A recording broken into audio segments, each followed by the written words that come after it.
You're watching PaperLoud, stories you can feel, questions that change you. Because every truth has a voice. Have you ever felt that tight pull in your chest when you're alone? Not muscle soreness, not the heaviness after a sleepless night, but an inner ache as if someone is pressing down on your heart. That's loneliness. It's not just a vague mood, not something you can brush off with a, "come on, get over it." It's a physical reality your brain cannot tell apart from real pain. Neuroscientists have measured this precisely. When people are excluded, rejected, or simply ignored, the same brain regions fire as in physical injury. The dorsal anterior cingulate cortex, or dACC, and the anterior insula, or AI. These areas process the affective component of pain, the raw experience of ouch. Your brain doesn't know the difference between a broken heart and a broken bone.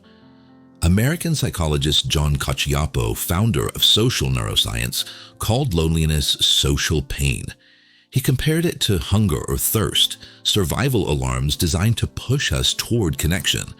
If you ignore those alarms, your entire system suffers. German neuroscientist Professor Dr. Manfred Spitzer made the risk tangible. Loneliness is as harmful as smoking 15 cigarettes a day. It raises the risk of heart disease, strokes, diabetes, and dementia. A meta-analysis covering over 300,000 participants concluded that people with weak social ties face a nearly 50% higher chance of dying early. Loneliness isn't a soft issue, it's life and death. Why does it hit so hard? Because loneliness locks the body into a state of emergency. Cortisol and adrenaline flood the bloodstream as if danger lurked nearby. Short bursts keep you alert. But when this stress becomes chronic, it damages you. Blood pressure climbs, blood sugar stays high, immune defenses shut down. The result? Sleep problems, fatigue, higher infection risk, and even less energy to reach out to others. That's the vicious circle. The weaker the body feels, the more you retreat. You cancel invitations, stay home, search for comfort in your phone. Each withdrawal becomes another pain signal for the brain. You may know this paradox yourself, sitting on a packed train, hearing laughter and chatter all around, yet feeling invisible.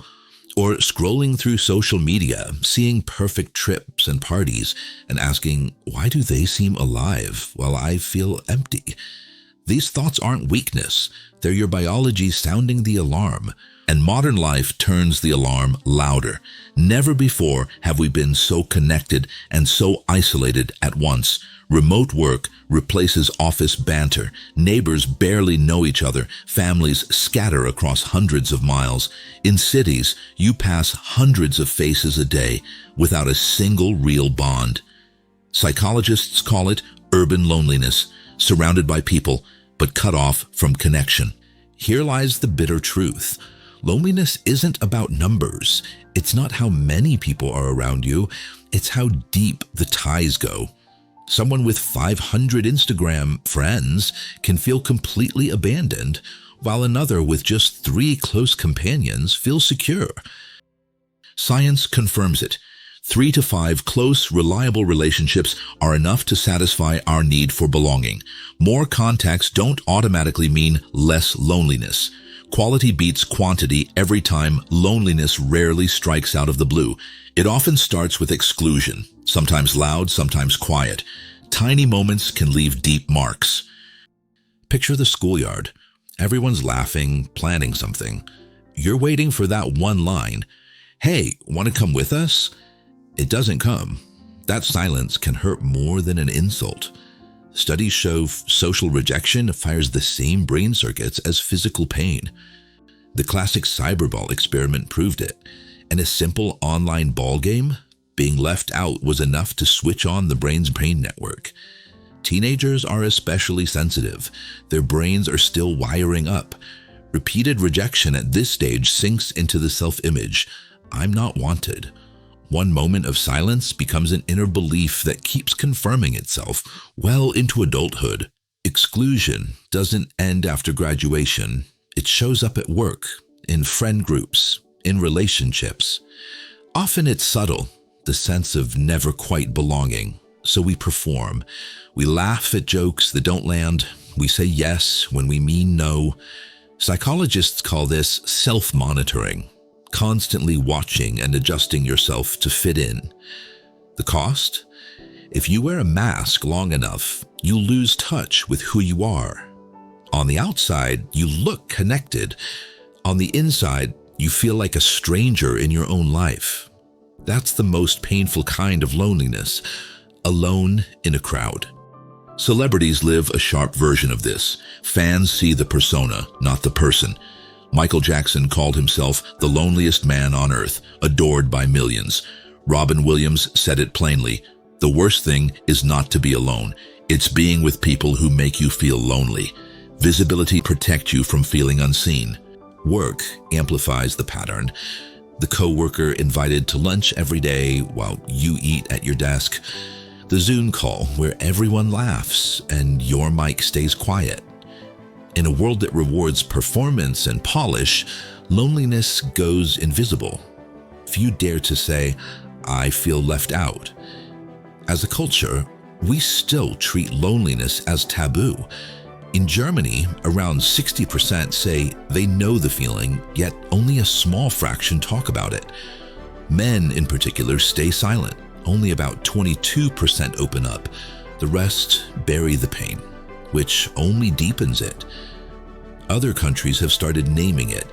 In the US, Surgeon General Vivek Murthy declared loneliness a public health crisis in 2023, comparing its risks to smoking and obesity. The UK went further.